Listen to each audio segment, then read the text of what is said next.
muito tempo esperando por esse momento. Muito obrigada, Gi, o Mário e Tati também. Obrigada, Michele.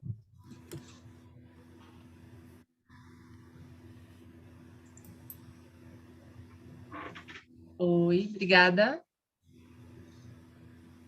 Muito bem, começamos, Romário, então vamos lá. Então, boa tarde, senhores e senhoras, boa tarde, educadores ambientais.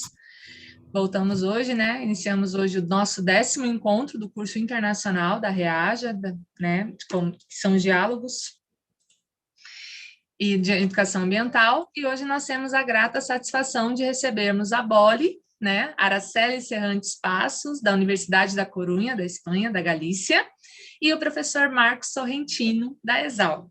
Vou começar apresentando os nossos convidados, falando um pouquinho da trajetória deles, e aí a gente começa, né, essa etapa, porque o mais interessante é ouvi-los e aproveitar, né? Aproveitar principalmente a Boli, né, que está aí já numa noite um horário mais avançado na Galícia, e que teve a grata, né, e que nos dá o presente no dia do aniversário dela, para ela estar conosco aqui nessa atividade. Então, quem é a Boli? A Araceli Serrantes Passos é licenciada em Filosofia e Ciências da Educação, teve Pedagogia, Educação Educativa e Intervenção na Universidade de Santiago de Compostela, fez o curso de doutorado em Filosofia e Ciências de Ciências da Educação na Universidade de Madrid. É mestre em Gestão Ambiental do Instituto de Pesquisas Ecológicas de Málaga, e também faz parte, né, na orientação de vários trabalhos aí relacionados à educação ambiental e equipamentos também. Araceli Serrantes Passos foi minha co-orientadora de doutorado, no período que eu estive fazendo meu doutorado de sanduíche na Espanha, junto com a Rosana Manfrinati e com o Júlio Rezende, né, que são aí os 3 orientados de Michele Sato, e que hoje tem a grata satisfação de estar aqui recebendo a Boli para que vocês possam conhecê-la, né? E aproveitar um pouquinho do que nós aproveitamos lá na companhia dela, fazendo pesquisas na Galícia, caminhando por aqueles caminhos, né? Caminhando pelo caminho de Santiago, vivendo aquela realidade. Então, isso é muito bacana. E, Boli, é um prazer enorme ter você aqui. Tá bom? Já vou passar a palavra logo para você, para que a gente possa, né, te ouvir e aproveitar essa tarde maravilhosa.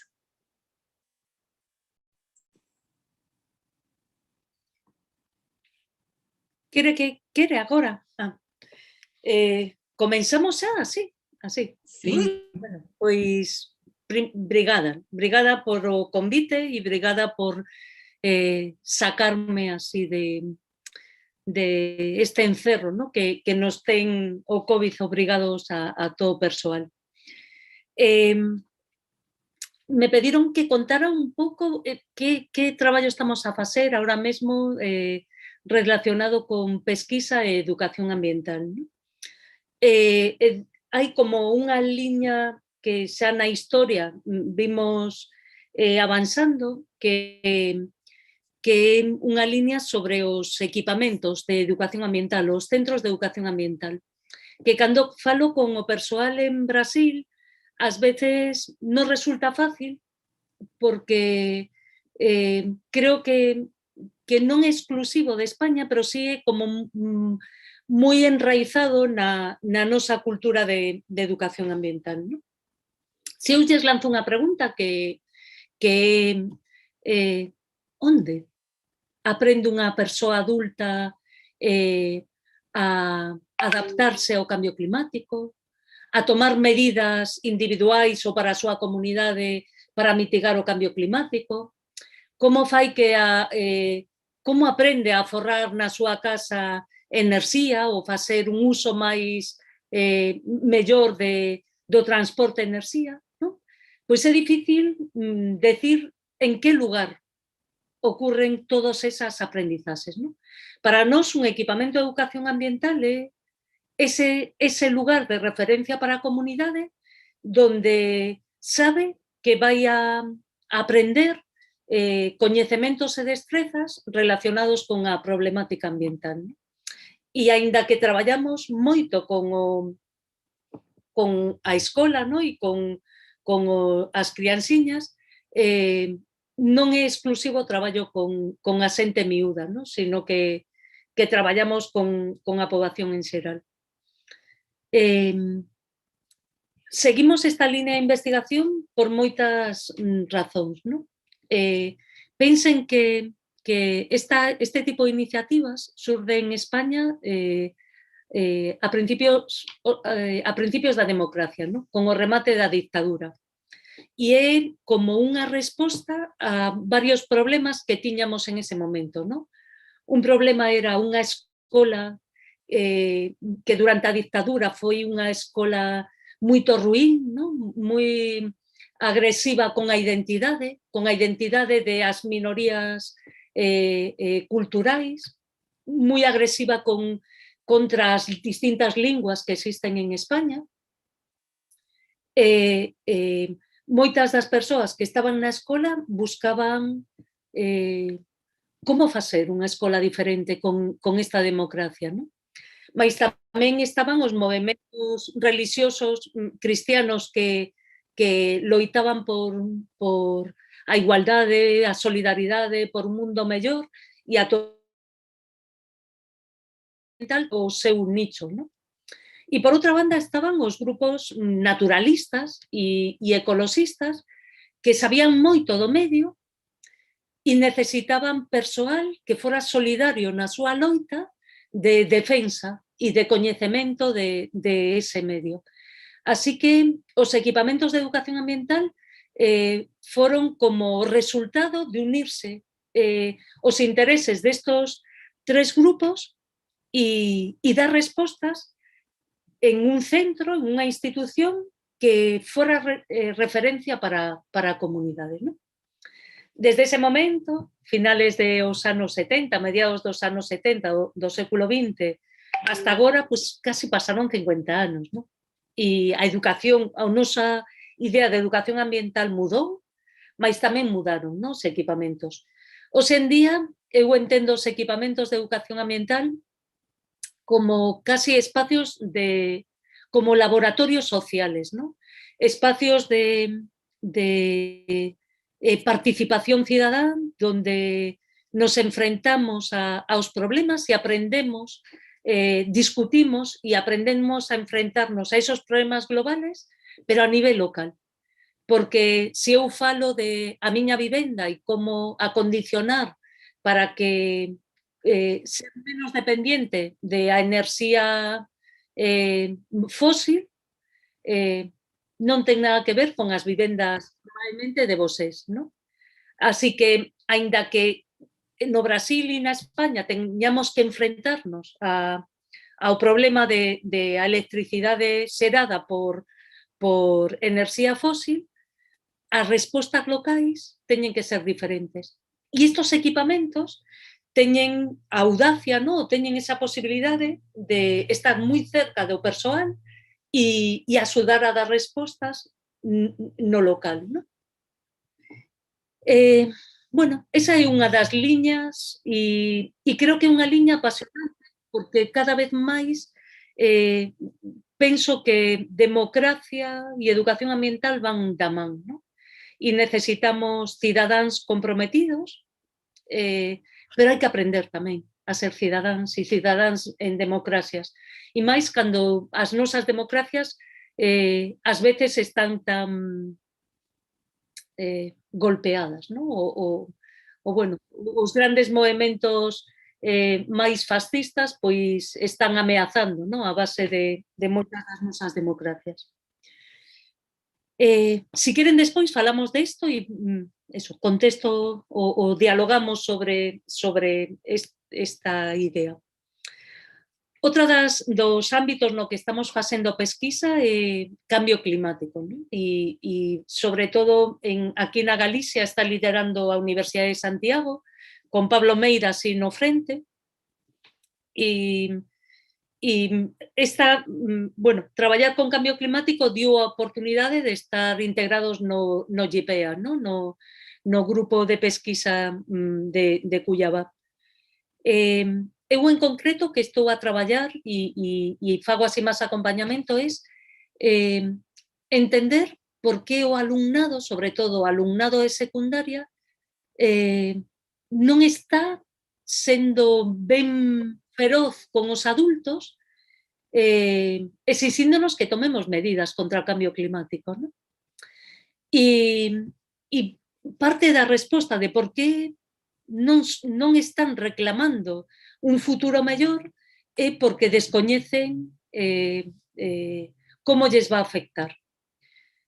E a pesquisa na que estou máis implicada é que están dicindo os libros de texto que utilizan este alumnado na escola sobre o cambio climático. E a verdade é que é un tema apasionante, porque cando empezamos a mirar polo miúdo, ¿no? Ahora con Giseli tamén estamos a traballar en eso, cando miras así detenidamente, claro, a información que lle estamos dando sobre cambio climático evidentemente non leva ni ao compromiso, ni leva a movilización, ni leva siquiera a sentir que é un problema o cambio climático, ¿no? En ningún momento se fala da emerxencia climática, en ningún momento se fala nos libros que o alumnado utiliza de, por exemplo, cal é o compromiso de Brasil? Brasil asinou un convenio, reafirmou en París, volve a reafirmar en Madrid. A que se comprometiu? E para chegar a cumplir ese compromiso, que temos que facer cada un de nós? Tanto a nivel individual como a nivel de comunidade, ¿no? E se non o sabe o alumnado, como vai a reclamar? Ou como vai a comprometerse, ¿no? Así que non solamente estamos mirando que din esos libros de texto, sino que orientamos sobre que debería decir, ¿no? Unha de as ideas, por exemplo, chave de o que ocultan os libros de texto é esta asimetría entre os modelos de desenvolvemento que xeneran máis gases efecto invernadero e quen sufre máis as consecuencias do cambio climático. E se nós tiveramos ahora mesmo un plano do mundo como ten Giseli nas súas costas, veríamos que é inversamente proporcional. Quen máis gases está emitindo ten máis medios para enfrentarse ao cambio climático. E quen menos gases, o seu modelo de desenvolvemento é menos agresivo co medio, sin embargo está sufrindo en maior cantidade, ¿no? Así que isto nos fai falar ou investigar sobre esa idea de justicia ambiental, ¿no? E de como levar ás aulas esa idea. E, sobre todo, como facer que o alumnado se comprometa, ¿no? O noso pesquisa ten como 3 patas, ¿no? Unha pata é analizar o contido literal, que din esos libros de texto. A outra pata é analizar as imaxes, que representacións lle estamos dando.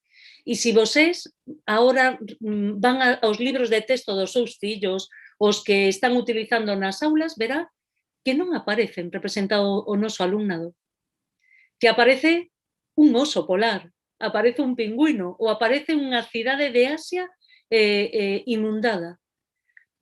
Como va a ser empático o noso alumnado con ese problema se nos utilizamos para representarlo imaxes tan lonxanas, ¿no? A eles mesmos. Así que analizamos eso, os contidos textuales, analizamos as imaxes e analizamos que actividades propón o libro de texto. E tamén, cando analizamos eso, a maior parte das actividades que lle propoñemos é que volvan a redactar definiciones. Define que é o cambio climático, define cales son as causas, define, sí, pero non hai nada que lle axude a repensar a súa vida, repensar o modelo do seu barrio, o modelo da súa cidade, o modelo da súa comunidade e, polo tanto, de comprometerse con o cambio. Outra das liñas nas que estou así traballando desde hai moi pouco tempo, pero así como moi interesada é sobre o ecofeminismo. Quizás porque bueno, o século XXI, o principio do século XXI probablemente sexa o século caracterizado por el movimento social feminista, ¿no? Por a presencia das voces femeninas. E, claro, cando pensamos nas voces tamén de educación ambiental e cales son as nosos referentes, pois a maior parte dos nosos referentes tamén son masculinos, ¿no? E a maior parte das epistemoloxías que definen a educación ambiental ou foron definindo a educación ambiental están definidas baixo un modelo patriarcal, ¿no? E de dominación da natureza, de dominación do planeta, ¿no? Os seres vivos que dominan, dos seres humanos que dominan ao resto dos seres vivos. E tamén porque en este momento a idea de os cuidados, ¿no? E de as novas masculinidades están moi presentes nos diálogos sociais. Por eso, como educadora ambiental, me interesa descubrir todo ese universo que está a repensar, ¿no? Non solamente como entender o mundo e a relación das persoas con o mundo, sino tamén de repensar as relacións entre nós, ¿no? E así moi fascinada porque pensaba que o ecofeminismo era como moi plano, ¿no? E unha vez que comenzas a coñecer ese mundo, ves que é imposible falar de ecofeminismo, ¿no?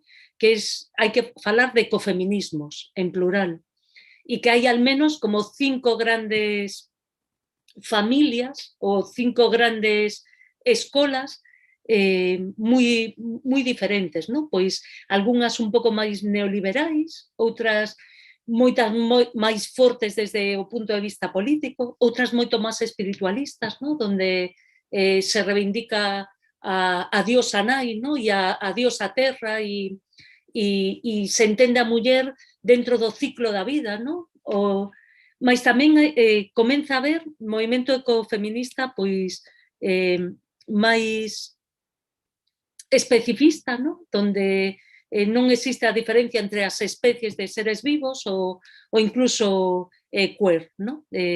Donde se negan a definirnos como seres sexuados para estar no planeta e para abordar os problemas do planeta. A última das liñas de pesquisa así, na que estou moito envolvida na educación para a cidadanía global, ¿no? É unha pesquisa que comenzamos no ano 2007 con esta idea de cidadanía global, de cidadanía cosmopolita, ¿no? Que se reivindica desde a filosofía, fundamentalmente, e desta idea de pensar global e actuar local, tamén pensar, ¿no? Globalmente como cidadáns do planeta, donde todas as persoas que estamos vivindo aquí vamos a vivir en este planeta, probablemente non teñamos a oportunidade ni queremos ter a oportunidade de vivir en outro planeta, e donde todas as nosas vidas están ligadas. E donde é necesario, o mesmo que conservamos a biodiversidade natural, conservar a biodiversidade cultural, a biodiversidade de linguas, de cosmovisións, máis con ese concepto de cidadanía global, ¿no? De que todos somos dependientes. Isto que no 2007 era como unha idea todavía moi abstracta, na nova lei española de educación que se acaba de aprobar, que aprobouse este ano, está integrada como unha liña que marca o currículum da España, ¿no? Sobre todo na secundaria. educar para esta ciudadanía global, ¿no?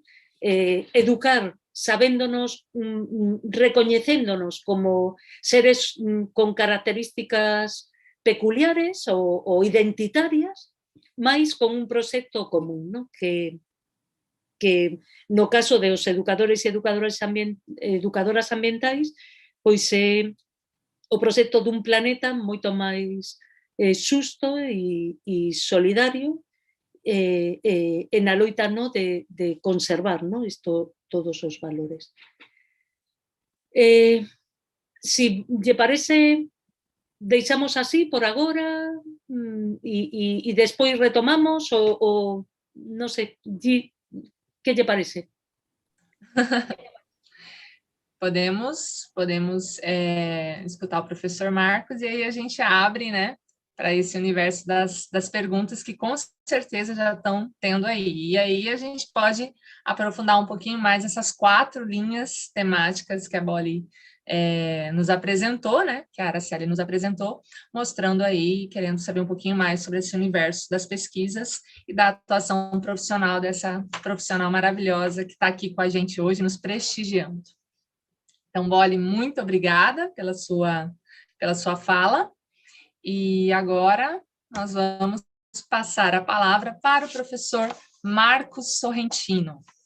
O professor Marcos Sorrentino possui graduação em Biologia e Pedagogia e mestrado em Educação pela Universidade Federal de São Carlos. É doutor em Educação e pós-doutor no Departamento de Psicologia Social da Universidade de São Paulo, no Centro de Desenvolvimento Sustentável da Universidade de Brasília e na Universidade da Corunha, Galícia, Espanha. Tem experiência nas áreas de educação, com ênfase na educação ambiental, políticas públicas e planejamento de futuro na direção de sociedades sustentáveis. Participa, desde os anos 70, das entidades ambientalistas, de cidadania e de educação ambiental. Em 1988, ingressou no Departamento de Ciências Florestais da EUSALC, USP, onde coordenou o Laboratório de Educação e Política Ambiental, o OCA, até 2020. Neste mesmo departamento, foi professor associado, livre-docente, de 2011 a 2019. E, desde então, é um professor aposentado sênior. E esse professor aposentado sênior sempre está atuando em várias frentes, né, professor? Sempre está com a gente, participando dos projetos e, com certeza, é uma mente super atuante. Então, é aposentado, mas não deixa de trabalhar, né, professor? Trabalha muito. Então, nós agradecemos muito a sua presença.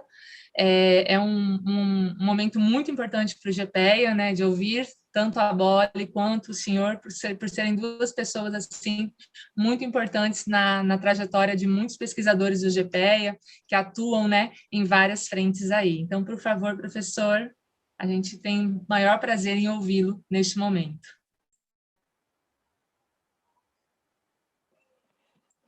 Beleza, obrigado, Gisele, obrigado a todas e todos que viabilizaram essa iniciativa, né? Esse grupo da Michele sempre é um grupo muito ativo, carinhoso, acolhedor e socialista, né? Que divide responsabilidades, divide a oportunidade da fala. Então, eu agradeço muito por mais esse momento com vocês, mesmo que à distância, mesmo com as restrições que o momento nos coloca.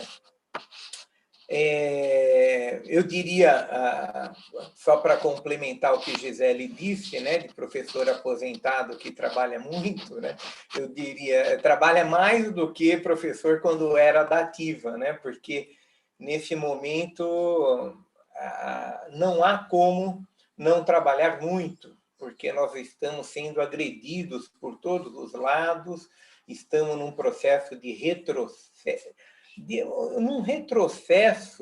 na questão política, ambiental, social, humana em nosso país, que exige de cada um de nós muito trabalho, muita ação para se contrapor a toda essa degradação que vem sendo promovida desde o governo central, mas que tem os seus representantes em todas as esferas da sociedade, dentro da universidade, em cada unidade federativa, e nós temos que colocar um basta a isso. No próximo dia 29 haverá uma manifestação nacional, ainda com restrições de presença, mas muitas pessoas já estão se dispondo a estar presencialmente e, gradativamente, nós avançaremos nesse sentido. Deixa eu abrir a porta aqui, que o cachorro quer sair.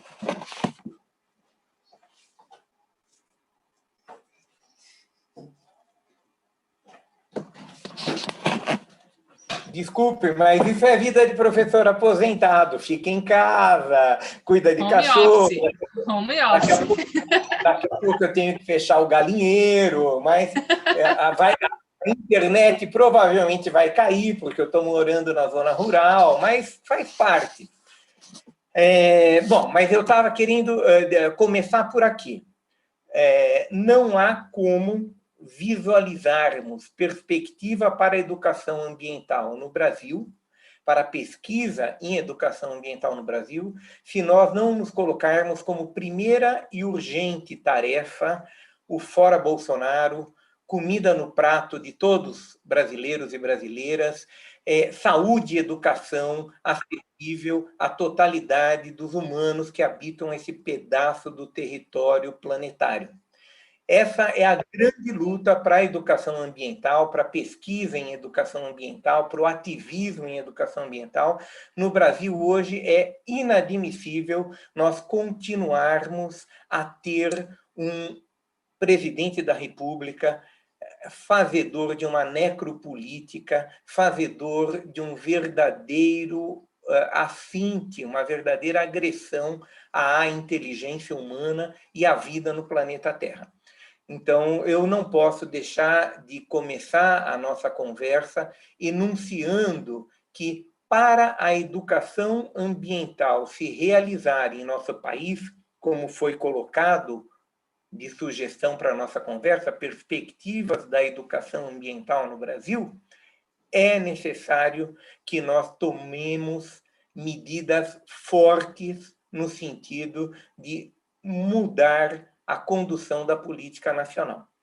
Aí nós vamos ter um cardápio enorme, gente que vai levantar a bandeira fora Bolsonaro, outros fora Bolsonaro e Mourão, outros que vão colocar bandeiras aí mais específicas, né, relacionadas a todos os retrocessos que estamos vivendo, mas nós precisamos de uma união de todas essas bandeiras, no sentido, de substituir o governante de plantão, e 2, de promover uma revolução cultural em nosso país.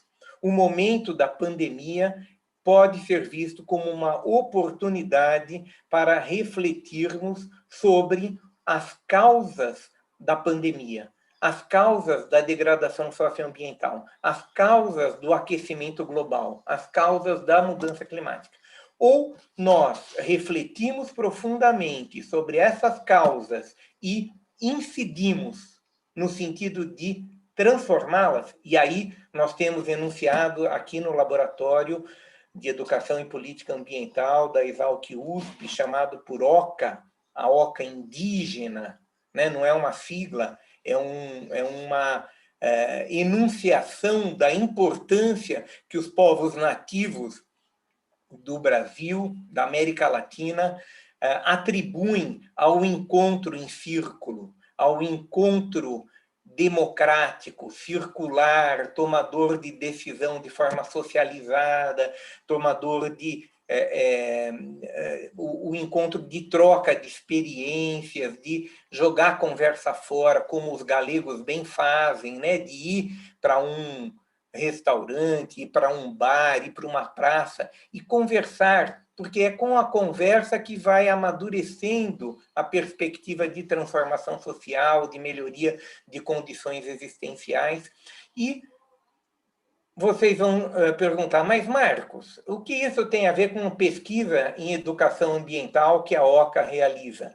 As pesquisas em educação ambiental que nós temos realizado aqui, depois eu vou citar algumas delas, são todas comprometidas com a compreensão de como podemos contribuir para uma educação ambiental revolucionária. uma educação ambiental que contribua para mudanças culturais profundas na forma de sermos e estarmos no planeta. Mudanças culturais que contribuam para a revisão do modo de produção e consumo hegemônico no planeta hoje. Como é que nós fazemos isso? Qual é o caminho, ou quais são os caminhos para se fazer isso? Eu vou apontar algumas expressões do que nós estamos buscando, do que nós estamos trilhando. A primeira expressão é um mote que eu tive a oportunidade de ouvir pela primeira vez nas bocas de uma ecofeminista espanhola, na Galícia, chamada Yayo Herrera. E ela disse, o companheiro dela, que Bolle me levou para conhecer, para ver a palestra, falavam por uma nova cultura da terra. O mote do Ambientalistas em Ação, na Espanha inteira e na Galícia, inclusive, é por uma nova cultura da terra. E nós, aqui na OCA, temos trabalhado por uma nova cultura da terra, com T maiúsculo, da terra, com T minúsculo, e dos territórios. Ou seja, é na ação local, é na ação com as mãos na terra que nós construiremos essa nova cultura da terra. Então, movidos por essa emergência, por esse mote, por uma nova cultura da terra e do território, movidos pela necessidade imediata e urgente de tirar esse governo fascínora que nós temos à frente do Brasil, movidos pela necessidade de construir essa transformação cultural que nos possibilite enfrentar as causas das mudanças climáticas e da degradação socioambiental, nós temos feito pesquisa em várias áreas do campo educador e ambientalista. Eu posso citar em unidades de conservação, tem um orientado que acabou de defender o seu doutorado sobre unidades de conservação e o pensamento de um filósofo italiano chamado Antonio Gramsci.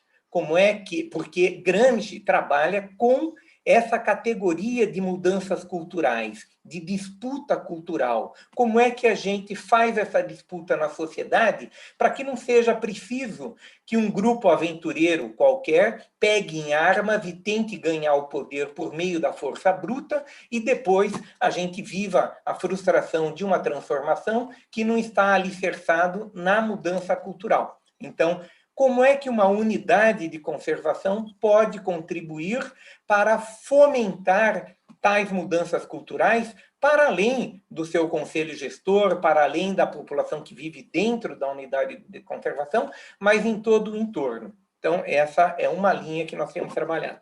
Uma segunda linha que tem envolvido vários trabalhos de mestrado, doutorado, iniciação científica, grupos de extensão, é a linha de agricultura urbana e periurbana. É o trabalho com mulheres, em especial, mulheres agricultoras, mulheres de áreas urbanas que se apoderam da responsabilidade de produção de alimentos na cidade, nas periferias das cidades e mesmo nas áreas rurais. Então, nós temos algumas pesquisas com ecofeminismo, né, procurando ver como é que mulheres que que estão à frente dessas iniciativas de agricultura urbana trabalham com uma biodiversidade maior do que quando a produção é conduzida por homens, né? Qual é o papel do quintal agroflorestal, como nós falamos?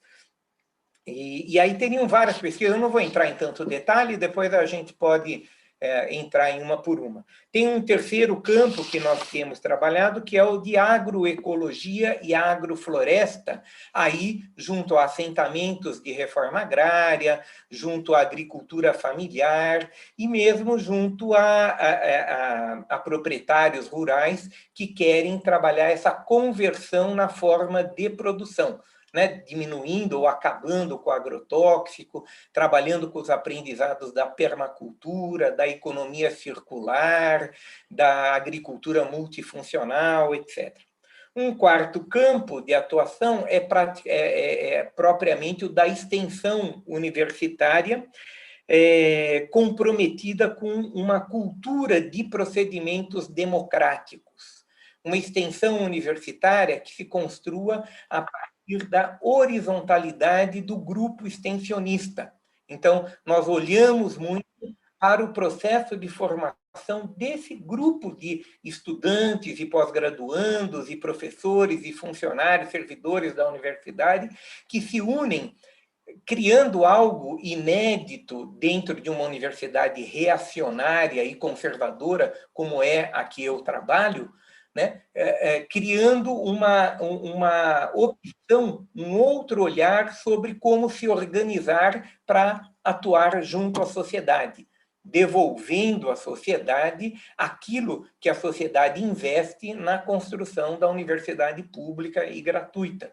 Então, esses estudantes são um verdadeiro laboratório de construção autogestionária. E, para isso, dois conceitos são muito importantes, que é o do autogestão e autoanálise.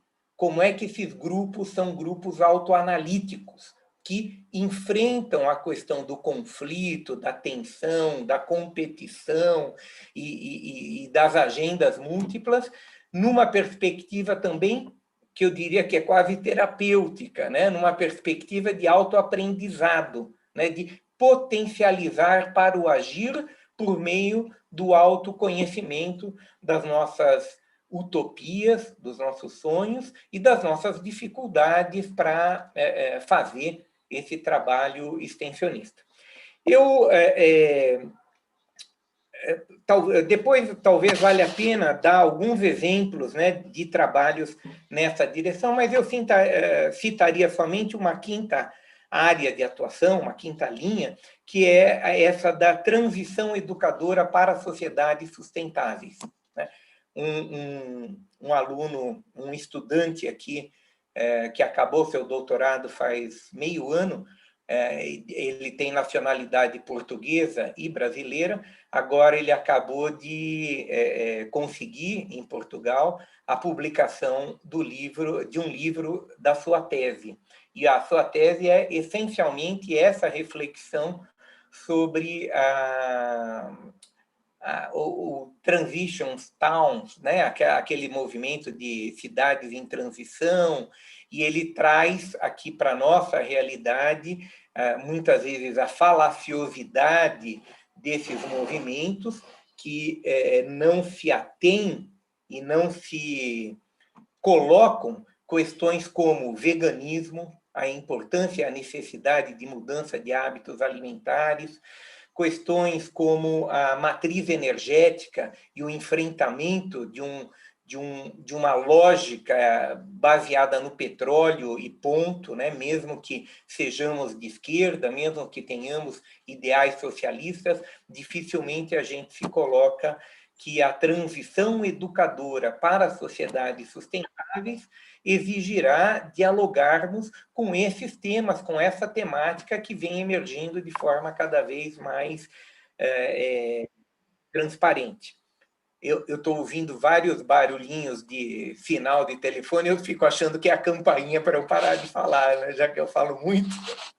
Então, eu vou parar de dar exemplos aqui e só dizer que os princípios que nós desenvolvemos aqui na OCA, no laboratório, que muitas de vocês estão cansadas de me ouvir falar deles, né? E o método que nós criamos, o que a gente chama de método OCA, eles são tentativas de sistematização desse aprendizado que nós temos tido nas pesquisas isoladas, nos vários trabalhos que estão sendo feitos. Mas todos eles estão apontando para duas coisas. Incidir em política pública, nós precisamos dar escala às ações pontuais que cada pesquisa, que cada trabalho realiza, e dar escala significa, por um lado, atuar junto ao poder público ou dentro ou fora, pressionando o poder público, e significa também buscarmos essa escala, essa capacidade de intervenção em maior proporção, por meio da nossa militância política, né? Então, a criação do Fórum Popular da Natureza, que é um grande avanço no nosso repertório social no Brasil hoje, porque até então, a Rio 92 significou um momento de aproximação do social, do econômico, do ambiental, o Fórum Brasileiro de ONGs e Movimentos Sociais, o Fórum Internacional de ONGs e Movimentos Sociais, foram um avanço. Mas, ainda assim, havia e há um distanciamento muito grande entre ambientalistas e militantes sociais. O Fórum Popular da Natureza, criado pelo MST, pela Central de Movimentos Populares, por sindicatos e centrais únicas de trabalhadores e trabalhadoras, e por nós, ambientalistas de carteirinha, com trajetória no campo ambientalista, é uma grande novidade, porque ele assume o conceito de natureza na centralidade da luta política. Então, me parece que a militância para construir o Fórum Popular da Natureza, assim como o Fundo Brasileiro de Educação Ambiental, a Articulação Nacional de Políticas Públicas de Educação Ambiental e outras iniciativas que eu não vou desandar a falar aqui, mas que demonstram uma busca de ampliar a nossa capacidade de incidir em política pública. E incidir em política pública para quê? Para promover uma revolução cultural que nos aproxime desse desejo de uma nova cultura da terra e do território, uma nova cultura que não seja refém das nossas necessidades materiais simbólicas, cultivadas pela modernidade e por todos nós, né? Nessa trajetória que nós viemos percorrendo desde do início da modernidade, hoje nós percebemos que somos refém dessas necessidades materiais simbólicas, mas que precisamos questioná-las profundamente. A pandemia é uma emergência de questionamento dessas necessidades materiais simbólicas, as mudanças climáticas são outras emergências de questionamento, a erosão da biodiversidade é outra emergência de questionamento desse modo de produção e consumo, desse modo de vida, e a ele nós devemos direcionar as nossas pesquisas, estamos querendo direcionar as nossas pesquisas no campo da educação ambiental. Eu acho que, eu não sei, não estou acompanhando o horário aqui, mas acho que deu para colocar basicamente com o que nós trabalhamos, e aí a gente fica disponível para continuar essa conversa. Tá joia, professor Marcos, o seu tempo está super tranquilo, né? Tanto a Boli quanto o Marcos foram muito disciplinados com relação ao tempo. nós temos muito essa questão do horário, né? Por conta desse movimento todo. E para abrir esse debate, né? Uma das questões que eu acredito que a gente tem que começar e afunilar um pouco mais, e eu gostaria de ouvi-los muito mais, seria sobre o ecofeminismo, né? Que tanto Boli quanto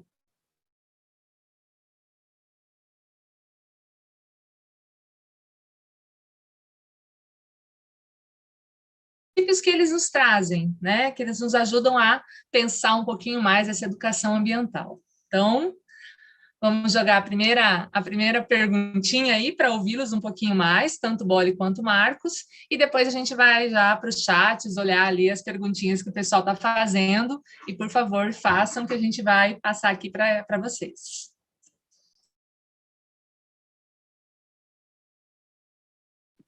Muy bien. Tem que abrir o fone, Boli. Muy bien, muy bien. Para mí, ainda un ámbito así emerxente, ¿no? O ecofeminismo. Tan amplio, ¿no? Y todavía como tan emerxente y tan con tanta fuerza que é difícil concretar, ¿no? Pero eu penso que hai así como 5 líneas que se diferencian en varias cousas, ¿no?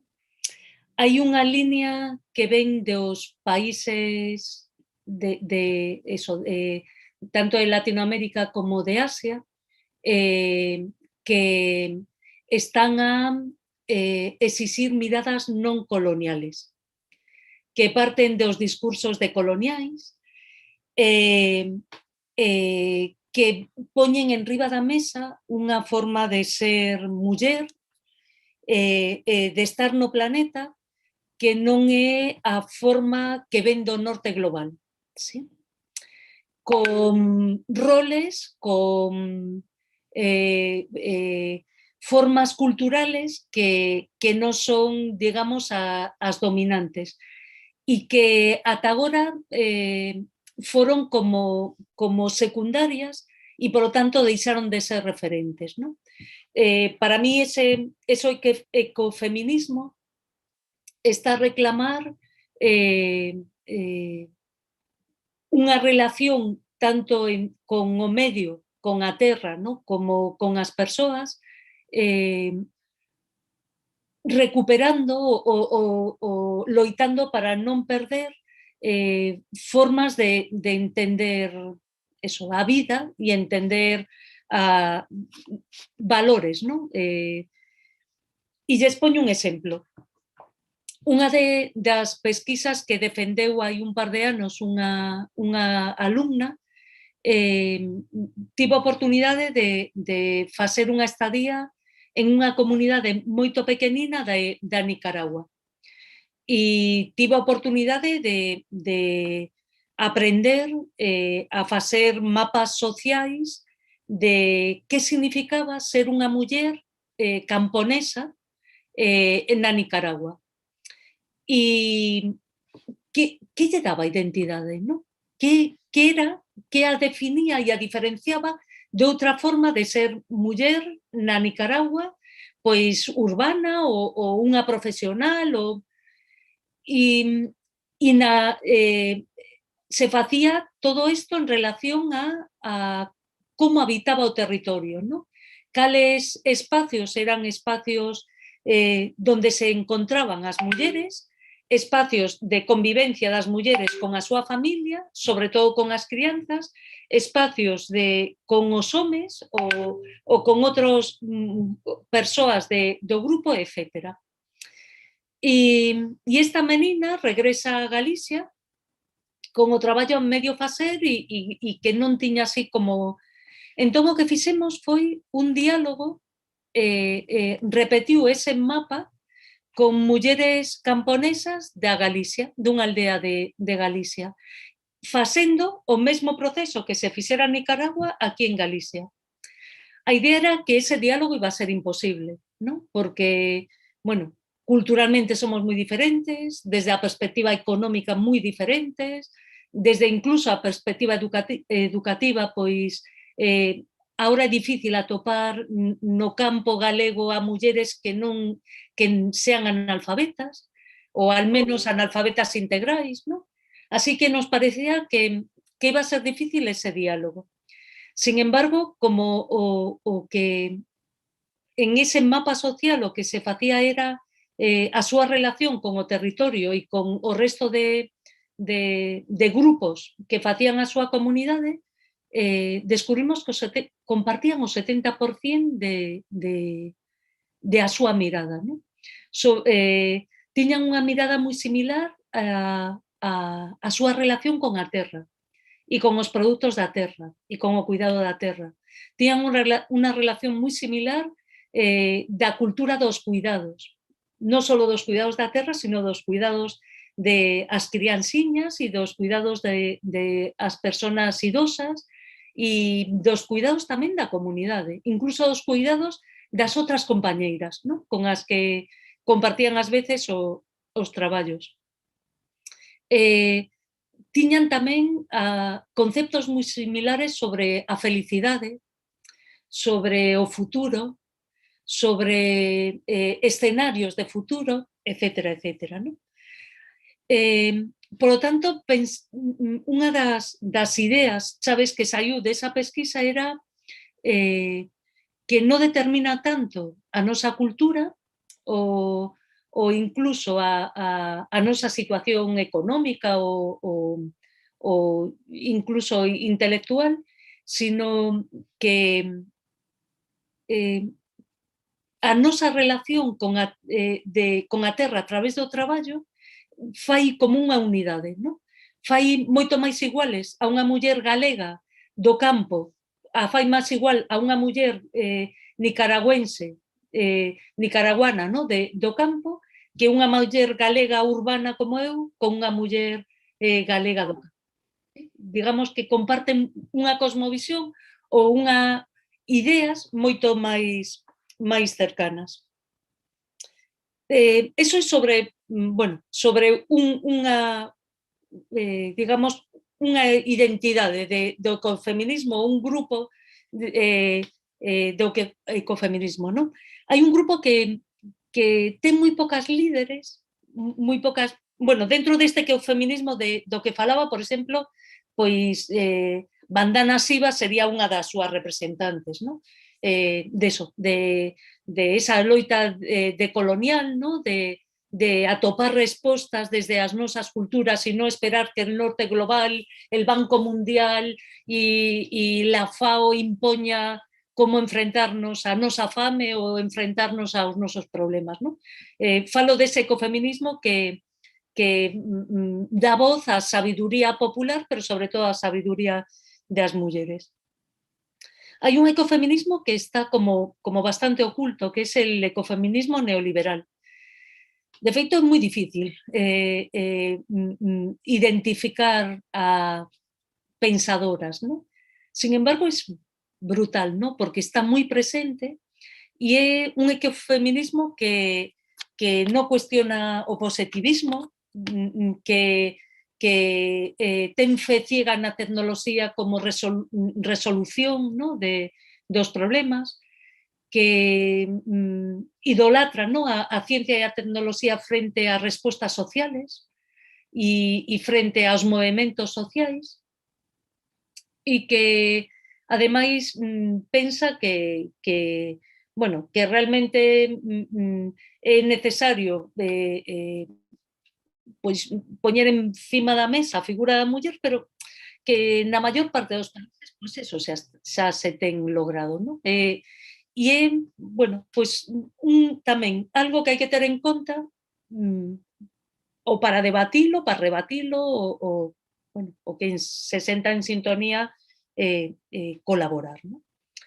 Existe un ecofeminismo así máis espiritualista, ¿no? Que reivindica a muller, a figura da muller como nai, igual que a terra é protectora e fecunda, as nais, o sea, as mulleres como nais, capaces de dar vida, ¿no? De manter ese ciclo. Incluso se fai moito fincapé, por exemplo, na menstruación, ¿no? Nos no período que somos menstruantes, temos un ciclo de 28 días que nos fai moi iguais a outros ciclos da Terra, ¿no? Os ciclos da vida. E nos fai moito máis eso, como máis, non buscarei a palabra, ¿no? Pensen, por exemplo, que a industria da hixiene femenina o que nos fai é apartarnos desa parte natural, ¿no? Con esta hixiene industrializada, ¿no? De non cheira, non se nota, non pasa nada. O que nos quere decir é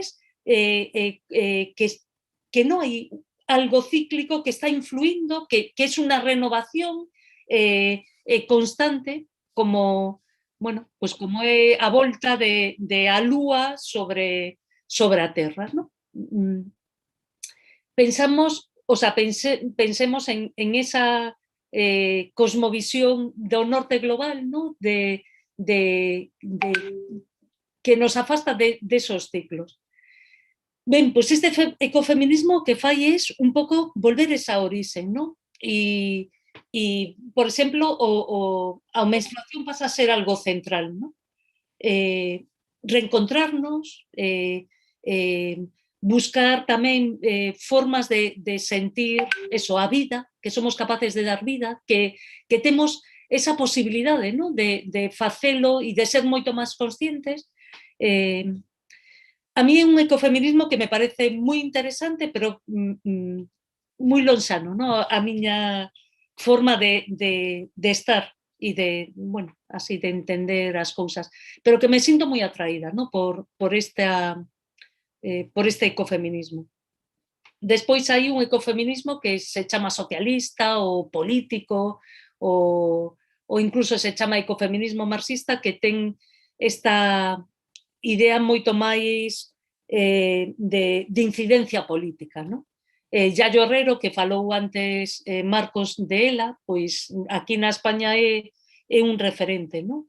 E o que facemos é, frente a sociedades patriarcales, que o que fixeron foi a imposición de un grupo frente a outro grupo que invisibilizou durante tanto tempo, non? E que además se lle negou a posibilidade de, bueno, de unha participación social moito máis activa, pois eso, dar voz a todo que se fixo, pero que se fixo desde a área doméstica, non? E que son referentes, sin dúbida, para topar soluciones á crise climática e á crise ambiental. A mí me parece de todas as facetas a máis interesante, a que me sinto como máis cercana. Hai moitas críticas a este ecofeminismo, de que volve a ser un ecofeminismo donde o norte ou as mulleres do norte seguimos tendo máis voz, non? E o recoñezo e penso que debería ser, o sea, que deberíamos misturarnos máis con esas posturas máis decoloniais, non? E ter miradas moito máis abertas. E por último, o ecofeminismo que lles decía antes, no queer o vegano, ecofeminismo antiespecies, etcétera, etcétera, que en esta crítica que fai o feminismo en xeral, no? Del dualismo que se fixo de home, muller, público, privado, cultura, emoción, ou razón, emoción, non? En este dualismo, o que intentan é rachar con ese dualismo, non? Non existen as persoas e o resto dos seres vivos.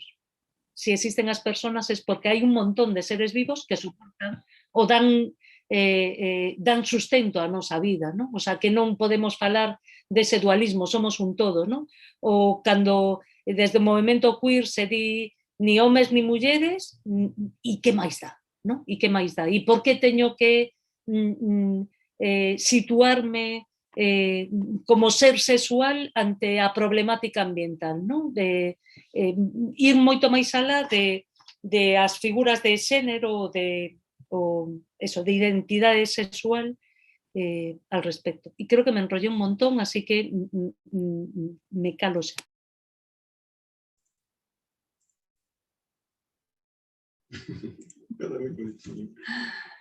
Joia, Bolle, muito, muito, muito obrigada pela sua fala. Professor Marcos, agora, por favor, responda um pouquinho mais sobre o ecofeminismo no Brasil. Eu assino embaixo de toda a taxonomia do movimento ecofeminista, brilhantemente exposta pela Bolle, e acredito que os trabalhos que nós fazemos aqui dialoga muito com a primeira perspectiva que a Bolle levantou, da mirada decolonial, e com essa perspectiva não dualista, essa perspectiva de superação dos dualismos, né? De trazer o questionamento de papéis estamentados, né? Porque muitas vezes essa postura, né, de dizer que a mulher é a responsável pelos cuidados, serve apenas para justificar os não cuidados feitos pelos homens, né? Então, os trabalhos que estão sendo feitos aqui, eles são trabalhos focados mais na mulher agricultora, na mulher com a mão na terra, e eles se animam por perspectivas como essa decolonial, né?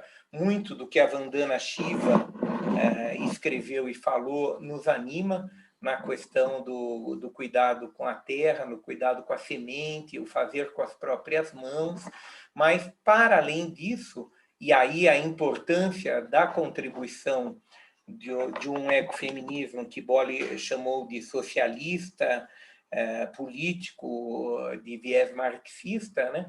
Muito do que vem desse ecofeminismo socialista, dessa leitura, dessa interpretação, anima os nossos trabalhos. Então, acho que Bolle traz uma boa referência conceitual, teórica, para fazermos uma taxonomia do movimento feminista. Mas, hoje à tarde, eu estava conversando com um grupo sobre as correntes, as macro tendências e as correntes do movimento de educação ambiental.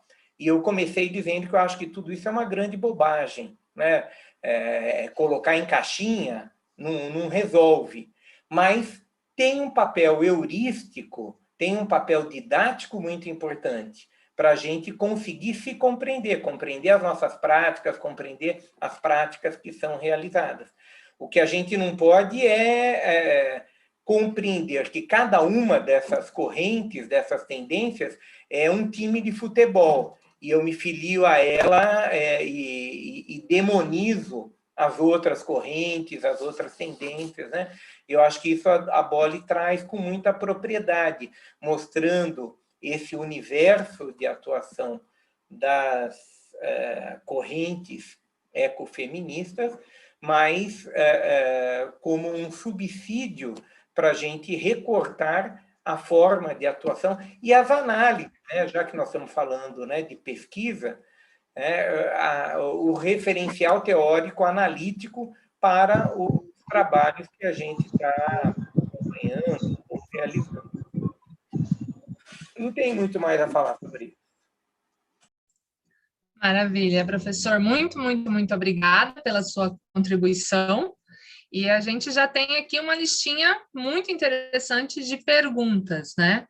O Aloísio, ele começa perguntando para a Bolle como funciona a educação ambiental nas comunidades ciganas espanholas, Bolle.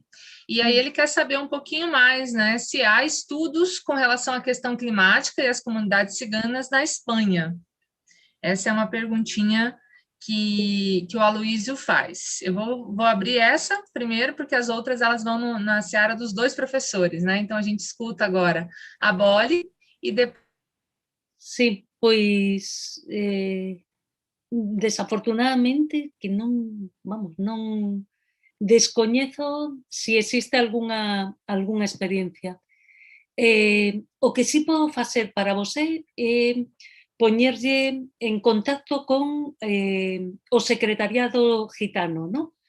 O secretariado gitano é, digamos que, o movimento asociativo máis importante que temos no Estado español, que na Galicia tamén é moito forte, e o que fan é todos os programas de acompañamento e de inclusión con o pobo xitano. Eu tiven un alumno en educación social na Universidade xitano, unha alumna, e descoñezo. O que si lle interesa, tamén lle podo facilitar en Ambientalmente Sustentable, na revista esta que publicamos en portugués e galego, o pode atopar, se chama Mulleres Colleiteiras, e é unha experiencia que fixemos de aprendizaxe e servicio entre o alumnado de primeiro de Educación Social e un grupo de mulleres xitanas que estaban así apoyadas por a ONG Arquitectura Sin Fronteira, ¿no? Esta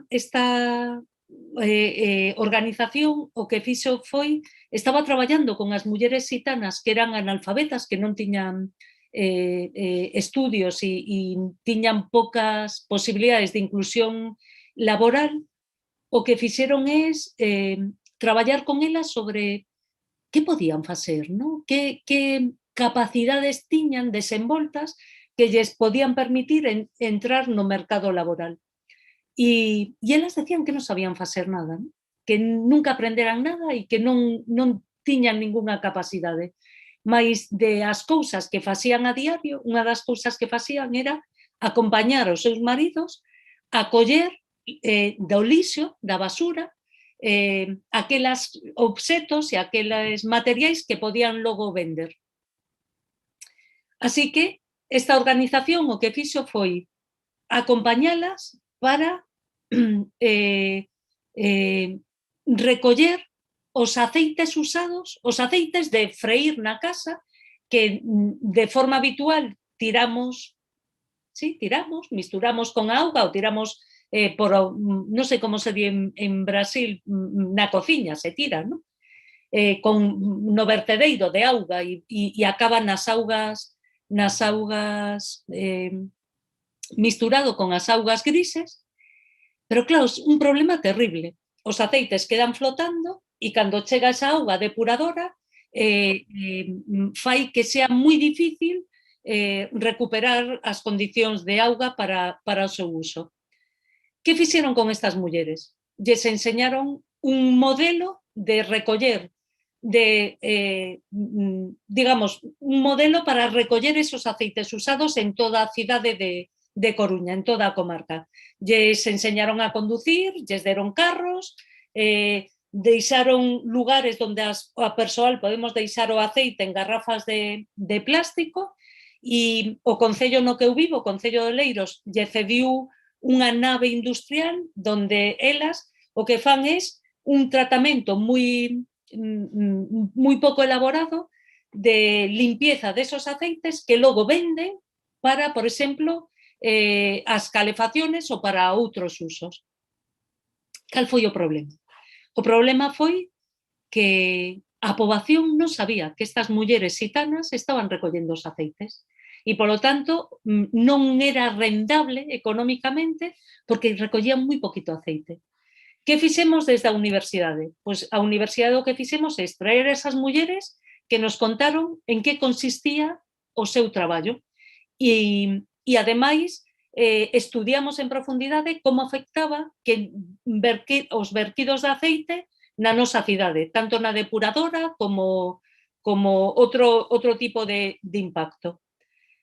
E o que fixemos foi unha campaña de divulgación en toda a universidade, a todo o alumnado da universidade, que son unhas 12.000 persoas, para que superan que estas mulleres estaban facéndonos un favor retirando ese aceite e que nos, colaborando na retirada, non solamente beneficiábamos o medio ambiente, sino que axudábamos a súa inserción laboral, non? É quizás a única experiencia que recordo así de traballo desta poboación e educación ambiental, mas logo lle paso o contacto da Secretaría de xitanos aquí, vale?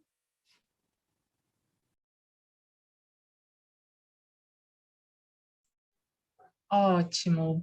E nós temos, né, algumas representações. Eu lembro, quando estive lá, que tinha esse centro, esses espaços para recolher o azeite, né? Nós temos aqui também algumas iniciativas de algumas escolas e, claro, de alguns grupos econômicos para recolher esse azeite e transformar isso em tinta, em Cuiabá principalmente, né? Essa separação do óleo de cozinha usado, né? Que nós temos aqui. Bom, mais umas perguntinhas bonitas aqui. O pessoal do YouTube também está interagindo com a gente. A Isabel Moraes fala sobre a agressão à vida, a qualidade de vida, necessidade de valoração da vida em cultivar a cultura do respeito.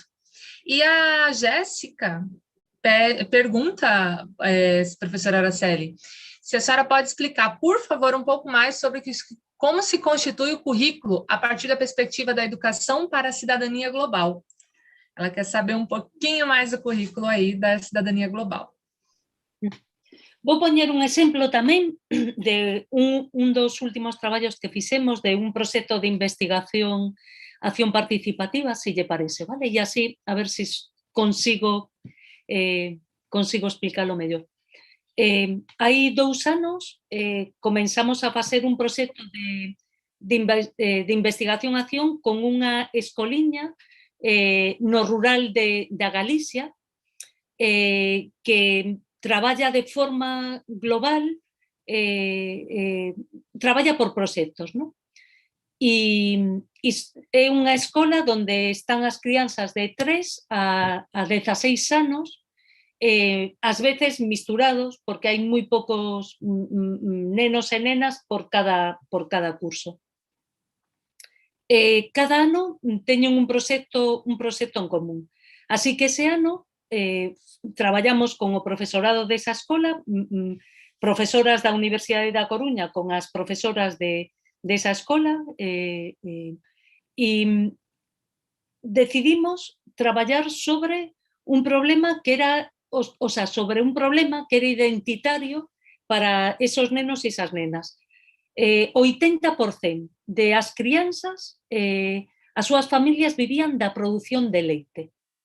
Mais, mentras na Galicia a produción de leite sempre foi unha forma de cuidado artesanal ou de produción artesanal de leite, é dicir, con un número limitado, que comía nos campos que tiña cada familia, que non tiñan que mercar alimento fora de o que eles producían porque a cantidade de vacas era suficiente, era mínima ou era suficiente o campo que tiñan para a súa alimentación. En moi poucos anos, Galicia sufriu, en moi poucos anos non, desde que entramos na Comunidade Europea, Europa nos exixe que o nivel de produción de leite sea industrial. Así que pasamos de ter 8 ou 10 vacas a ter, de repente, 400 vacas. Mentras que 8 ou 10 vacas podías ter campo para darlle de comer, para ter 400 vacas, dependes de mercarlle o alimento no exterior. Que pasou en todos estos anos na Galicia e en estas familias que se viron obligadas a cambiar o modelo de produción de leite? Pois o que pasou foi un proceso de empobrecemento, de que o precio do leite cada vez é menor no mercado, pero alimentar as súas vacas cada vez é maior e o impacto sobre o medio é tamén cada vez maior. Pero 80% das familias dos nenos e nenas desa escola vivían ou viven do leite. Que fixemos en este traballo, en este proceso de investigación participativa? Pois o que fixemos é partir con as profesoras e os mestres desa escola, partir de a realidade dos pequenos.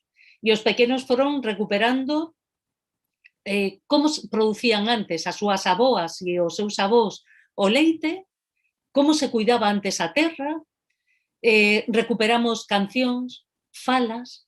Existe un palabro en galego que é a falar as vacas, que é as cousas que lle decían as vacas dándolle órdenes que se está perdendo, porque agora, cando tes 400, non sacas ao campo a pastar as vacas, porque non tes campo suficiente, sino que lle das de comer estabulado. Así que perdemos parte desa cultura, esa relación que mantiñan as familias con o seu gando, non? E os nenos o que fixeron é empezar a investigar parte da súa tradición e parte desa relación que xenerou unha identidade no territorio. Investigamos tamén formas que existen na actualidade de produción a nivel artesanal, a baixa escala, e que son económicamente viables. E empezaron a ver que cousas tiñan en común con a forma que tiñan os seus avós e aboas de cuidado dos animais e estas novas formas de gandería ecolóxica e de gandería respetuosa, ¿no? Tanto con os animais como con o medio. E empezamos a ver tamén, empezamos a investigar tamén cales eran os problemas na produción deste modelo industrial e si se repetía en outros lugares en Europa e si se repetía, como se estaban solucionando e si era solamente un problema del norte global ou era un problema que tamén tiña que ver con outros países e demais. E a partir de aí empezaron a descubrir como antes había un montón de razas, de variedades de vacas dentro de a casa e para distintos fines, e como con este modelo industrial só hai unha variedade, a vaca frisona, e se perden o resto de variedades. Porque cando tiñas varias, non solamente tiñas para que te dea leite, sino que tiñas para carne, ou tiñas para traballar, ou tiñas distintas variedades, non? E empezaron a descubrir outro tipo de variedades en outros países. E entón empezamos a descubrir como era tamén a morfoloxía. As vacas galegas teñen unos cornos moi grandes, porque a nosa floresta é aberta, e entón poden pastar na floresta, mentras que as vacas de outros lugares tiñan os cornos moito pegadiños, porque as florestas son ben tupidas e non poderían sino pastar, etcétera, etcétera, ¿no? Con este exemplo que te quería contar era como integramos, ¿no? Como integramos esta visión global, un problema que es global, desde unha perspectiva local. E como axudamos, acompañamos o alumnado a ser crítico, a coñecer de forma crítica a súa realidade e a coñecer de forma crítica tamén que existen outras posibilidades de enfrentarnos a ese problema que era o problema pues, de esa comunidade. Non sei se con isto fun capaz de aclarar un pouco a cuestión. Muito obrigada, Boli. Com certeza a gente conseguiu compreender, né? Nós conseguimos compreender muito do que a Jéssica estava pedindo aí na questão, né, Jéssica? E continuando esse nosso diálogo, nós temos o Flávio Siqueira, está perguntando para o professor Marcos Sorrentino se a tese, né, em unidades de conservação e a categoria de grêmios já está disponível e onde que ela está depositada, né? E aí a próxima pergunta já vem da Isabel Moraes, lá do YouTube, que está acompanhando a gente. Ela está perguntando, professores, hoje as grandes cidades, os estudantes estão voltando ao uso de tecnologia, como conquistá-los no projeto integrador de fazer educação ambiental, não apenas em uma visão que é estar na natureza e fazer educação ambiental. Esse é um ponto-chave. E aí o Francisco está fazendo dois comentários, fazendo um comentário e fazendo uma pergunta, né? Como tornar sensível os gritos da população que vive sufocada sem ar como o jovem americano, não pelo joelho no pescoço, mas pelo coice ou pelo cano do fuzil em seu peito ou cabeça. E percebemos uma apatia em relação às questões ambientais. Como mobilizar a sociedade em seu todo ou em parte para um trabalho de militância no sentido de cuidar da casa comum? Então, essas perguntinhas, depois eu acho que é melhor eu repetir de novo, né? O Flávio Siqueira está perguntando onde está a tese, e a Isabel está perguntando nessa relação de como fazer, né, esse uso da tecnologia com a educação ambiental, e o Francisco está colocando essas duas questões fortes aí, que é como mobilizar a sociedade para esse trabalho de militância, no sentido de cuidar, e como que a gente lida, né, com essa falta de ar aí, nesse processo. Então, abro a palavra agora para o Sorrentino, Boli depois, na sequência aí, para a gente continuar esse diálogo. Gisele, só a Isabel pergunta sobre tecnologia e educação ambiental? Professores, hoje as grandes cidades os estudantes estão voltados ao uso da tecnologia como conquista dos projetos integradores do fazer educação ambiental, não apenas em uma visão de que estar na natureza é fazer educação ambiental. Foi isso que ela colocou lá. E o Arnaldo, professor, também acabou de colocar uma pergunta aqui. Professor Marcos, boa noite. No contexto da educação ambiental e os movimentos sociais, o senhor poderia citar alguma estratégia de ação que pudesse articular para desenvolver nos movimentos agroecológicos, nos assentamentos com os agricultores familiares? Tá bom. Bom, primeiro, a tese, Flávio, tem um banco de tese da USP e todas as teses estão lá. Então, se você... Eu citei, acho que 2 teses aqui, a do Ernesto, fugiu o sobrenome dele, mas eu posso depois pôr no chat o nome inteiro com a tese, e do Rodrigo Machado. O Rodrigo Machado é sobre... Oi? Ernesto Che Guevara. É quase, viu? É um Che Guevara moderno, vegano.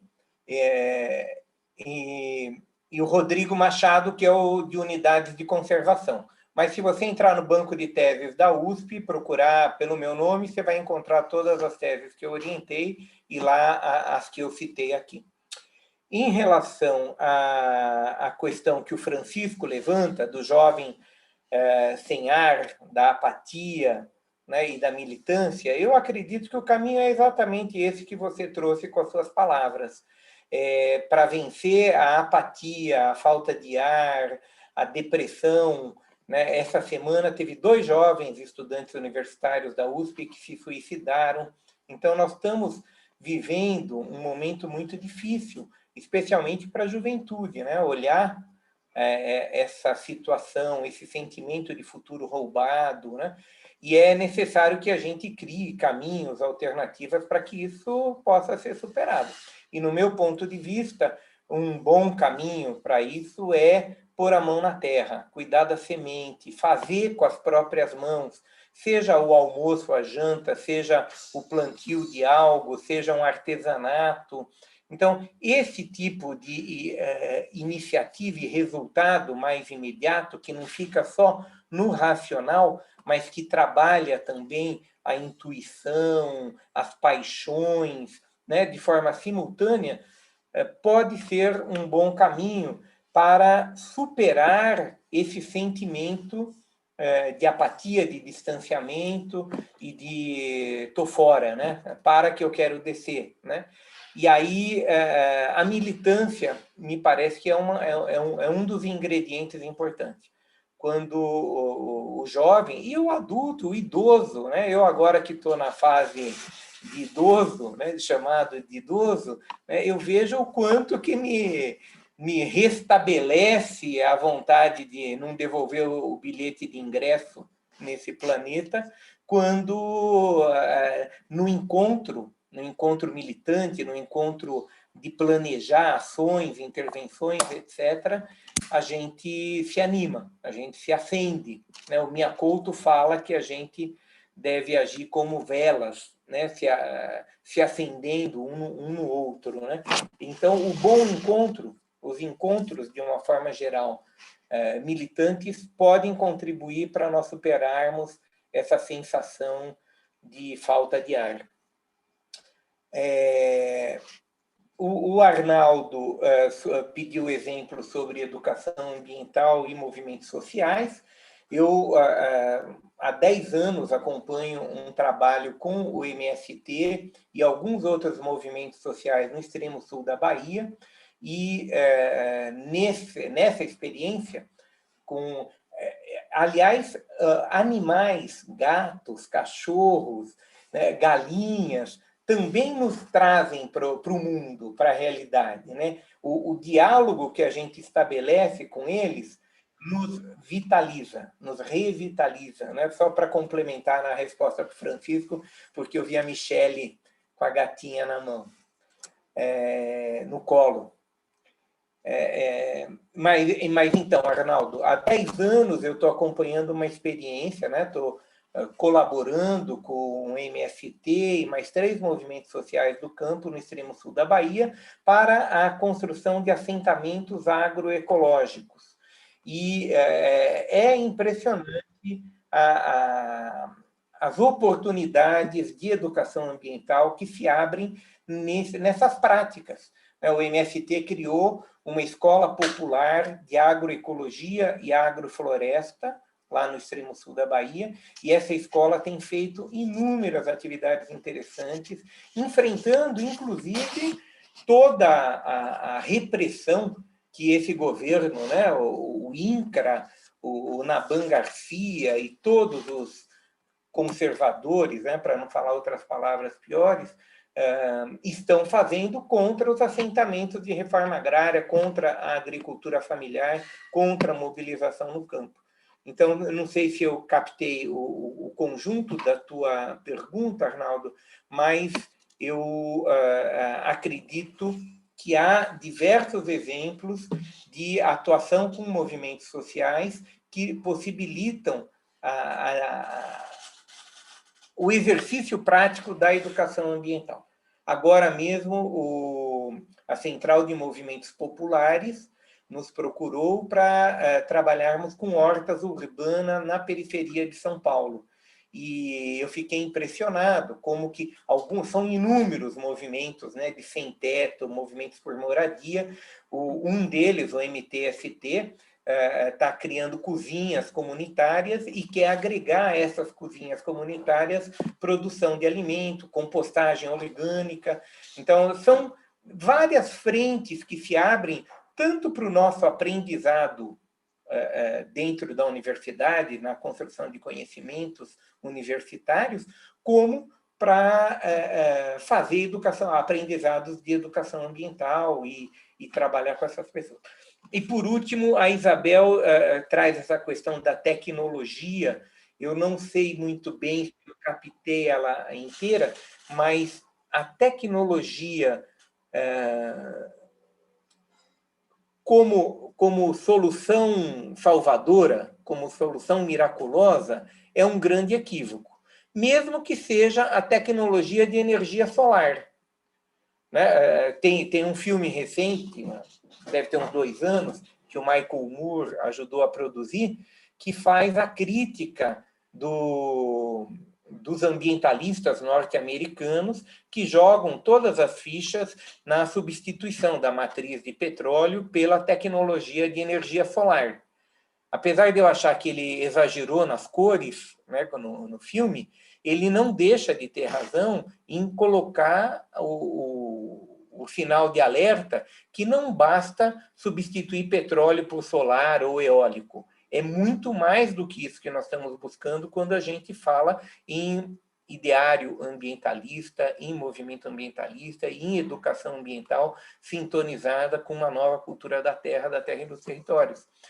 Nós estamos falando em descentralização, em empoderamento dos grupos locais, em democracia, que muitas vezes essas soluções tecnológicas vêm de cima para baixo, como salvação da lavoura, e ali na frente a gente vai perceber que ela não é a solução universal, ela pode ser apropriada para um determinado grupo, para uma determinada situação. Com isso, nós não estamos dizendo que não tem que haver inovações tecnológicas, não tem que haver avanços nessas áreas, mas nós não podemos ficar macaco de auditório das novas tecnologias. Né? Acho que é isso, acho que eu passei pelas 4 questões, depois, se vocês quiserem, a gente conversa mais. Passou sim, professor, passou sim. Muito obrigada. Araceli, por favor. Sí, a verdade é que comparto todo o que dixo o Marcos, solo así facer algunha aportación, ¿no? Cando fala dos gritos dos xovens americanos, non está falando dos gritos dos xovens americanos, sino dos xovens negros americanos. ¿no? E aí hai o odio, o temor tamén aos diferentes. Aí hai unha cuestión de raza, non solamente de raza e de pobreza. ¿no? Ahora en España se fala moito de aporofobia, ¿no? Odio aos pobres. Desde unha mirada ecofeminista, isto que você está poñendo en riba da mesa, ¿no? Vou a poñer un exemplo estúpido, pero solo para poder entendelo. Como eran as familias na España cando eu era crianza? Se eu facía algo mal, o varón o que facía era bater en você porque estaba facendo algo mal. Digamos que esa era a resposta masculina. Cal era a resposta cando você facía algo mal? Cando era a resposta da nai? A nai collía, falaba, preguntaba por que está facendo isto mal, por que non está, intentaba entender por que do seu comportamento e intentaba acompañar para poder vencer ou poder superar eso. Cando falamos de feminismo, cando falamos de ecofeminismo, estamos falando de eso. O cando você está falando do grito dos xovens negros americanos, estamos falando cal é a resposta do povo americano ante os xóvenes das minorías étnicas e pobres. Pois é o que facía o pai dos anos 50 en España, que bater a forza dos militares, a forza da policía, a violencia como resposta, non? Que nos di o ecofeminismo, o que nos di que debería ser a resposta? A resposta é a resposta de escoitalos, de sentarnos con eles e ver cales son os seus soños, as súas esperanzas, de ver que papel poden xogar no cuidado do planeta e no cuidado de as súas comunidades e buscar as respostas, ¿no? Ese es el cambio de mentalidade que estamos falando, ¿no? Cando falamos de ecofeminismo, cando falamos desas dúas cosmovisións, o de aprender de unha sociedade, non esa sociedade patriarcal, violenta e militar e demais, sino do diálogo, ¿no? Que, en el fondo, Marcos, todo o que dixo anteriormente ten que ver con isto. O único que estou facendo é fincapé en estos termos que estamos falando, ¿no? Alguén falou sobre educación ambiental nas cidades, non? E non solamente aprender o nome das plantas e o lindo que son os espacios naturais e demais, non? E eu creo que é o reto máis importante porque non sei vocês onde viven, pero eu vivo en unha cidade, non? Vivo en un espacio urbano e o 70% da poboación galega vivimos no litoral e, bueno, realmente Galicia non é moi urbana, pero todo o que se poda parecer a un modelo de vida urbano, ¿no? Facer educación ambiental nas cidades significa coñecer o metabolismo das nosas cidades, ¿no? E como facer que sexa moito menos dañino ao planeta. Lle vou poñer un exemplo, xa que hoxe estou así falando de exemplos. Que fai unha cidade? Cambio climático. Que va a pasar en Galicia? En Galicia chove hasta aburrirnos, pero vai a chover máis. E vai a chover máis cantidade en menos tempo. Que nos di a tecnoloxía que debemos facer? O que debemos facer é, se este é o tamaño das tuberías para sacar a auga da cidade, cambiemos, levantemos o asfalto e cambiemos por tuberías moito máis grande, para que cando chova moitísimo podamos sacar a auga da cidade. Que facemos cando falamos de cidades en transición ou cidades con metabolismos moito máis acordes, equilibrados con o planeta? Pois en vez de cambiar esta tubería por isto, o que facemos é cambiar el asfalto por verde urbano e convertimos toda a superficie da cidade en un espacio que va a regular esas augas que cada vez van a ser maiores e máis crecentes. Ese é o cambio de mentalidade, ou esa é a educación ambiental que deberíamos facer nas cidades. Coñecer máis os nosos problemas e dar respostas imitando o que fai a natureza, para que deixen de ser problemas, non? E o mesmo que ten que ver no transporte, o mesmo que ten que ver con facer as nosas vivendas enerxéticamente máis eficientes, etcétera, etcétera. Tamén con a nosa alimentación, ¿no? De, por exemplo, ter unha dieta kilómetro cero, ¿no? Es decir, que todo o que comemos se produza en un círculo de más o menos 20 kilómetros de donde nos vivimos. Todo ese tipo de medidas que eu creo que é a educación ambiental urbana do século XXI. E, por último, a reflexión que se facía sobre tecnoloxía con educación ambiental, lle invito a que busque EA26. EA26 é un movimento de educadoras e educadores ambientais na España que se xuntan todos os días 26 para celebrar o Día da Educación Ambiental e con el hashtag EA26 tratan diversos temas e intentan ter repercusións en Twitter, etcétera, falando de educación ambiental, non? Bueno, é un pouco convertir tamén os medios e as novas tecnoloxías en unha forma de incidencia política, non? Falar de educación ambiental tamén nas redes e nas redes sociais. Para o ano que ven estou a traballar con unha colega que é xornalista. Fixen unha formación con ela que non ten nada que ver con educación ambiental, que era unha formación que era utilizar as tecnoloxías e as redes sociales para detectar a porofobia, ¿no? Es decir, detectar comentarios e actitudes de odio hacia a xente pobre que está moi ligada a xente migrante, ¿no? E cal debe ser a nosa resposta nas redes? E para mí foi todo un descubrimento, ¿no? Un descubrimento de incidencia, eso, de denuncia, pero tamén de acción directa nas redes, de crear outros discursos en favor de eso, de acoller a xente que ten o mesmo dereito que eu para vivir en esta cidade.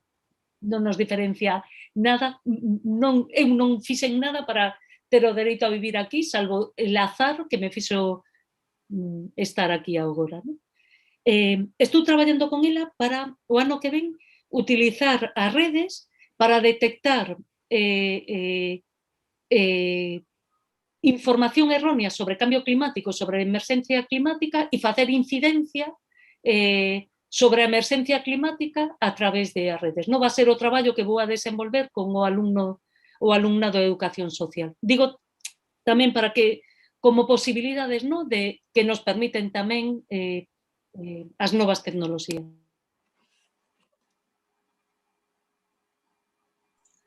Quantos exemplos maravilhosos, Bolle. Muito, muito, muito obrigada. Quero passar a palavra agora para a Michele, fazer a sua fala da tarde, né? Porque o nosso tempo já está se esgotando e com certeza a Michele tem algumas falas muito interessantes, sempre nos ajuda aqui, né, Mi? Por favor. Obrigada, né, por essa tarde gostosa, sempre muito lindo, sempre muito de aprendizagem ouvir Bolle e ouvir Marcos. Os dois juntos fica melhor ainda, né? E Marcos, que chegou um pouco mais tarde, e outro pessoal que chegou mais tarde, hoje é aniversário da Bolle, então a gente quer agradecer infinitamente por ela, em vez dela estar curtindo o aniversário dela, ela está aqui com a gente, dando esse presente para nós. Muitíssimo obrigada. E por todas essas considerações maravilhosas que vocês nos trouxeram e nos brindaram. Obrigada também, Gi, pela moderação, pela coerência. Sei que você está ruinzinha de saúde e ainda assim superou para estar aqui junto, né? Então, obrigada também, você especial, tá? Obrigada, Michele. Tem dias e dias na vida da gente e algumas coisas nos movem, né? Que é exatamente estar aqui com vocês. Então, eu agradeço muito, né? Tem algumas falinhas aqui de elogios, de bacanas, né? O Siqueira Silva fala muito interessante ouvir a professora Araceli e o professor Marcos.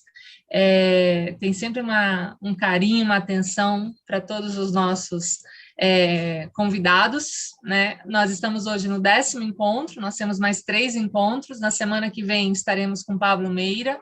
Na semana seguinte estaremos com o professor, deixa eu pegar só minha programação aqui para confirmar, estaremos com Joaquim, de Portugal, da ASPEA, da Associação Portuguesa de Educação Ambiental, que sempre organiza, está sempre à frente do Congresso Lusófono de Educação Ambiental, que este ano vai acontecer em Cabo Verde, em novembro. Da ASPEA também. E também... Da ASPEA. Oi? Jornada da ASPEA em Portugal, agora em junho, também ele que está organizando. Isso. Exatamente, também já está organizando aí a jornada da ASPEA lá em Portugal. Isso. Também teremos, né, no dia 11, a Bárbara, falando um pouquinho sobre educação ambiental em Cuba. E no dia 18, fechamos os nossos convidados com o professor Edgar, da Universidade Veracruziana, do México, e com a professora Fátima, do Unisul, né, que são aí essa é a nossa programação, essa reta final, praticamente, do nosso curso internacional, e, claro, desses diálogos, desses processos que a gente tem vivido aí de muito aprendizado, né. Quero agradecer muito todo o apoio logístico que o Romário Jales tem proporcionado para nós, a Tatiane Nardi também, né, nossa mestranda aqui do GPEA, que sempre nos ajudam muito. E, claro, todos vocês que fazem com que esse grupo, né, esse curso internacional seja esse sucesso que tem sido, com essa repercussão, com esse entrosamento e, obviamente, com esse mundo de possibilidades que nós temos ainda a viver. Né? Então, a gente agradece muito a presença de vocês, a gente faz com muito carinho, porque a gente sabe que, nesse momento, nós estamos o tempo inteiro vivendo esse luto, né? E esse luto, ele é um luto não só pela perda da vida humana, mas principalmente pela perda desses hábitats, pela perda da natureza que a gente vem vendo aí com esses processos todos que a gente vem vivenciando. Mas é justamente com locais e momentos como esse que nós nos fortalecemos dentro dessa prática da educação ambiental, mediada e incentivada aí por pessoas como Michele Sato, Marcos Sorrentino, Araceli e todos esses profissionais que passaram e que passam aqui por este curso, fora os outros, né, que a gente não tem condições de colocar todos juntos, mas que são maravilhosos também que nós temos aqui, né? Então, ouvi-los é sempre um prazer, estar com vocês é sempre um prazer e principalmente aprender, né? Então, agradeço muito a Bolle, agradeço muito o Marcos Sorrentino por estarem conosco nesses horários, né? Que são os horários meio distintos, mas que a gente consegue fazer aí um diálogo muito bacana, né? Então, deixa eu ver aqui, tem mais alguns comentários, o pessoal agradecendo muito a partilha, agradecendo o curso e, claro, desejando aí todos, né, um excelente final